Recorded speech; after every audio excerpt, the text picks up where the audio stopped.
मन शुद्ध तुझ गोष्ट हाय पृथ्वी मोलाची, हा पृथ्वी मोलाची, हाय पृथ्वी मोलाची. मन शुद्ध तुझ गोष्ट हाय पृथ्वी मोलाची. तू चाल पुढं तुला रगड्या भीती.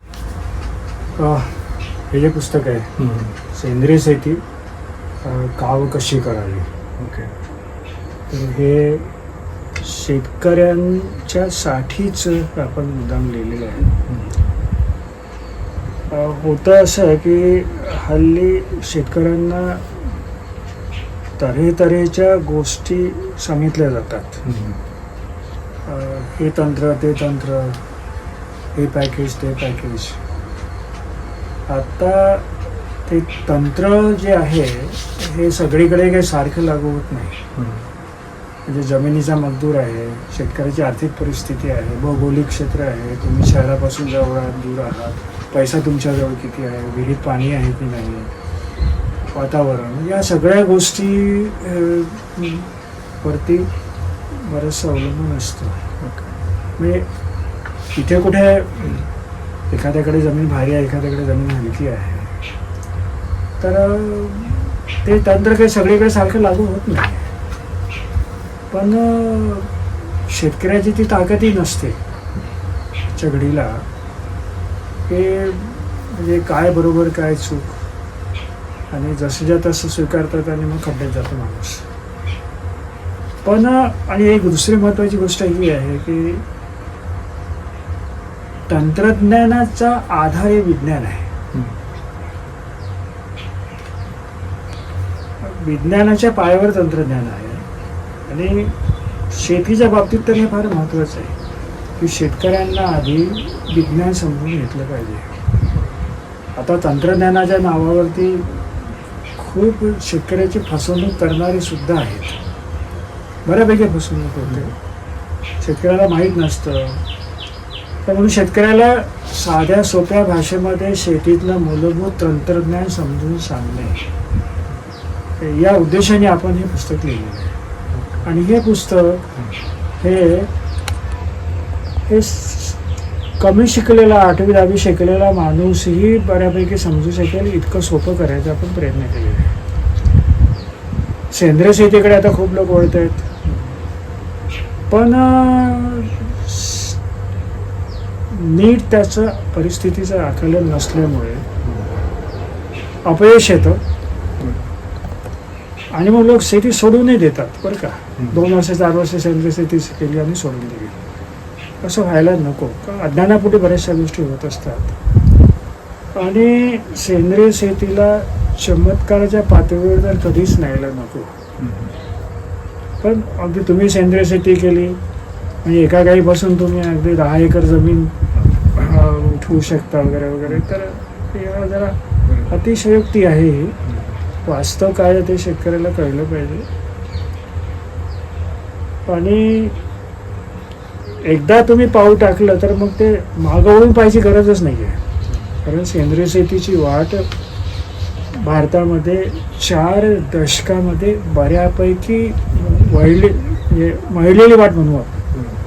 म्हणजे आता मळलेली वाट म्हणजे बऱ्यापैकी लोकांचं जाण येणं झालं आणि ती रुळलेली वाट आहे.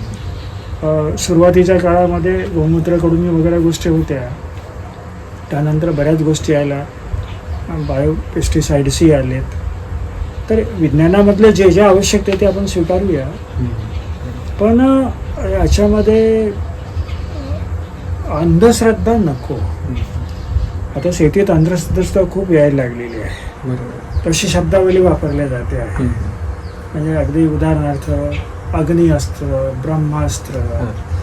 तर काय आहे की हे सांगायच्या आधी आपण एकात्मिक कीट नियंत्रण बोललं पाहिजे.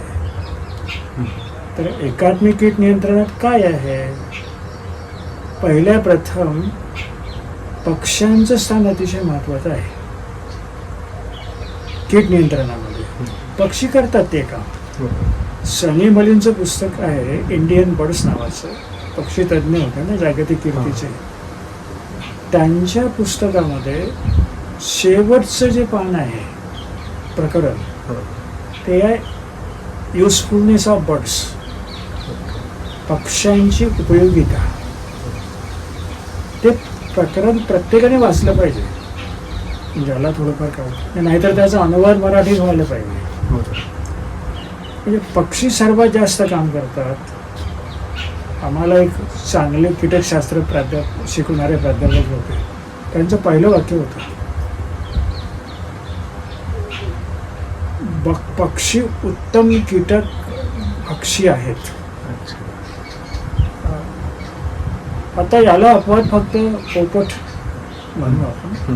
पोपट काही किडा वगैरे नाही खाणार, पण पोपट सोडून बाकी सगळे किडे असले तर किडे त्यांच्यासाठी विष्टान नाही. आणि आपल्या कृषी महाविद्यालयात सुद्धा कीट नियंत्रणाच्या बाबतीत पक्ष्यांविषयी काही फारसं बोललं जात नाही. हा दुसरा मित्रकिडी आहेत. तर मित्रकिड्यांची ओळख शेतकऱ्यांना नाही आहे ना.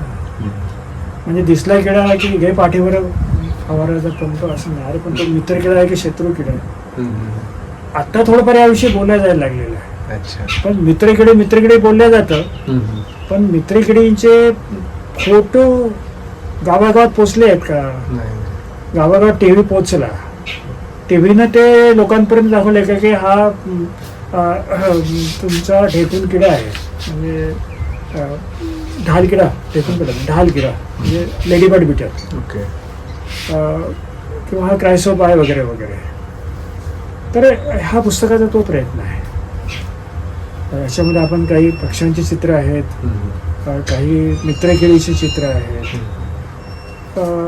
पण त्याही आधी म्हणजे सेंद्रिय शेतीची सुरुवात करायची असेल तर पहिलं काम काय करायला पाहिजे, की आपल्या शेताची बांधबंदिस्ती करायची.